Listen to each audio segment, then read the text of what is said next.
We've got Matt here from Red Shed Malting and Casey from Olds College. And one thing I've really found about Alberta beers and Central Alberta beers is chances are pretty good if you're drinking an Alberta beer, it was made with Red Shed Malting, and an Olds College student was probably somehow involved in the brew as well. So Bose is celebrating that as part of Alberta Beer Week. Last night we had a big special for Olds College. What were some of the festivities? Yeah, like you said, it's super happy that both Red Shed Malting and Olds College are becoming a bigger and bigger part of the industry. So last night was just a fantastic example of collaboration. So it's the right venue here at Bose. It's the right beers coming from the right brewers at Olds College.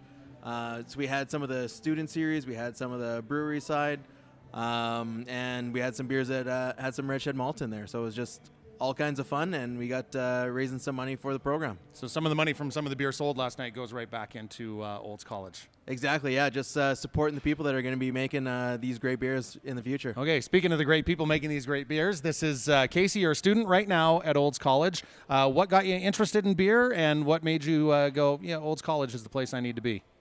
Yeah, it's definitely an up-and-coming industry. Over the last year and a half or so, I've been working commercially at a brewery local to Red Deer area. Upon that, I realized that the education part is a huge factor into it. Experience is one thing, but having that diploma to follow your name, saying that you are a brewer, is going to go a long way, definitely in the future. So, of and brewing. You'd been doing a lot of your own home brews leading up to this point, or? Primarily, I've been doing commercial brewing. Okay. I learned how to commercially brew long before I started home brewing. Because you guys are learning, is there quite a bit of freedom, or do they want you guys sticking to kind of some of the basic brews, or do you guys get to go all wild and crazy?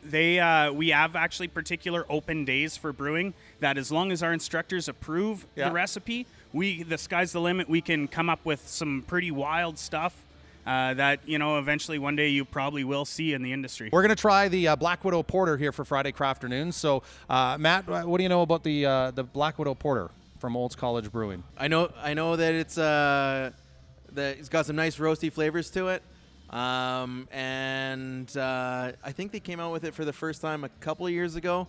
And it's been pretty successful, and glad to be a part of it. It's already, it's dark, so people are going to be maybe a little hesitant, and then you call it the Black Widow.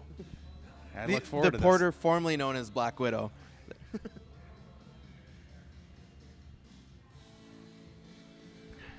Nothing scary about that at all whatsoever. Nothing Super scary. smooth finish.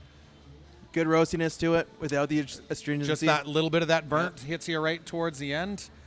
What style of brews do you like to do the best, Casey? I'm actually a huge fan of the malt-forward styles. Not just because Red Shed's sitting next to me, but for the simple fact that there's so much character that you can add with so many different styles of malt. And the way that it's produced and the stories that go behind that, right from the farmers out in the field all the way directly to your glass, I think in Alberta here it definitely goes a long way. Awesome. Couldn't have said it better. Cheers, guys. Thanks for being in on Friday CRAFTernoons.